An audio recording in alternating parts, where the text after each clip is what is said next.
So let's talk about one of the four fits, going back to that. We discussed cultural. Maybe we can talk about operational. Sure. So one of the things is our service level support model, and then maybe even we can talk about the project implementation over the summer that we did last summer, that we were on very tight deadlines for before camp started, before school started. And there was a lot done in that time frame, to be honest.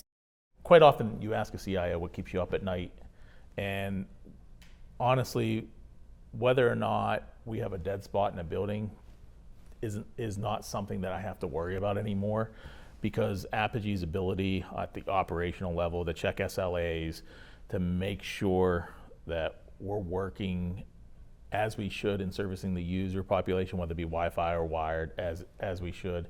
You know, we've completely offloaded that with you all, and we don't have to worry about that anymore. So on an operational savings standpoint, and when it comes to time, my team, our team here, have more time to be able to do other significant projects.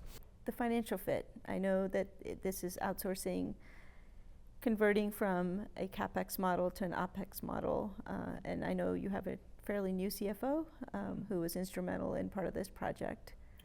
Yeah, our VP of Finance / CFO, Josh, was pretty instrumental. You know, we were able to look at, again, you know, what it was going to cost us to refresh and replace the network internally, along with, you know, added salaries if we were going to expand on the team, but also kind of look at how to divide up. We still have a breakdown of how we capitalize some of the cost of Apogee's service, but also particularly for the hardware that's getting put in, and then we operationalize the rest of it. And to be honest with you, it was a need. It was a need to be able to project out into the future what our costs are going to be.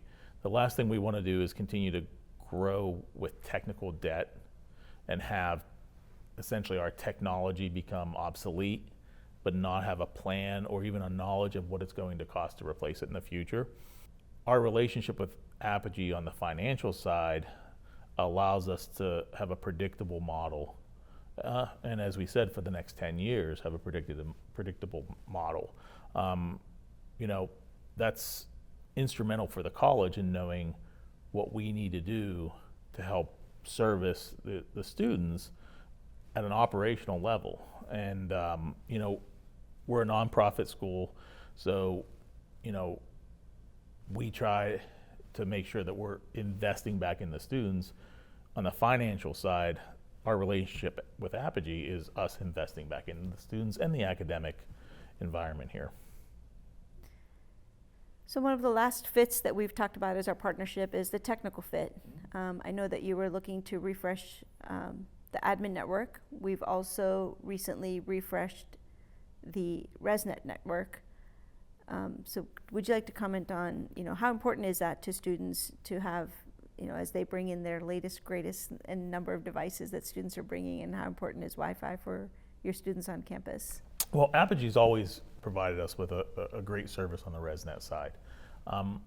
Now, because we had separate networks, we were a little bit disjointed. So, you know, as a student kind of transferred or meandered down from the dorms into our admin network / academic network, they'd have to switch back and forth between separate, you know, SSIDs, wireless connections. With going to a managed campus and having all of our SSIDs across all of campus, it's removed that barrier, because we all know that on the user side, right, whether it be a student, whether it be a faculty member, whether it be a guest, all they really want is clicky, clicky, worky, worky. So it's allowed us to be clicky, clicky, worky, worky for our users. Now, when you talk about the network in general, Wi-Fi, wired, bandwidth, you know, technology is exponentially growing. You see AI, you see, you know, 3D printing, virtual reality in an academic setting.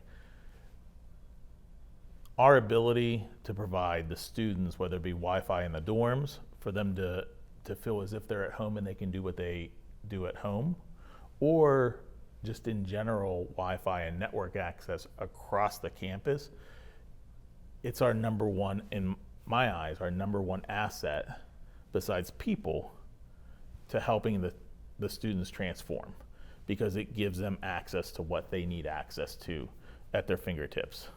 So as a closing, I'd like to ask you what advice you would give to potential colleges looking at outsourcing managed IT services.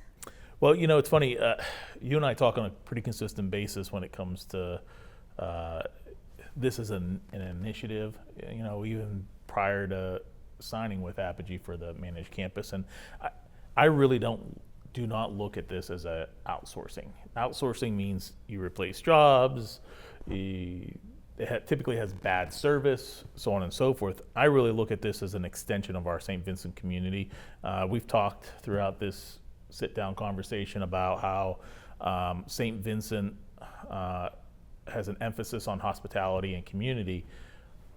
Our ability to use shared services to help supplement what we can provide our students, what we can provide our faculty, staff, what we can provide the monastic community here, but also the guests that we have coming here. That's significant to us. It's not outsourcing. It really is a shared collaborative relationship. And, you know, to me, fits back into the cultural piece of understanding and getting that point across to others that it's not outsourcing. We're in this together. It's a shared collaborative endeavor. Well, thank you so much, Justin. It's been a pleasure. Thank you, Mona. Yeah, we appreciate the partnership and look forward to our continued relationship. All right, thank you. Thank you so much.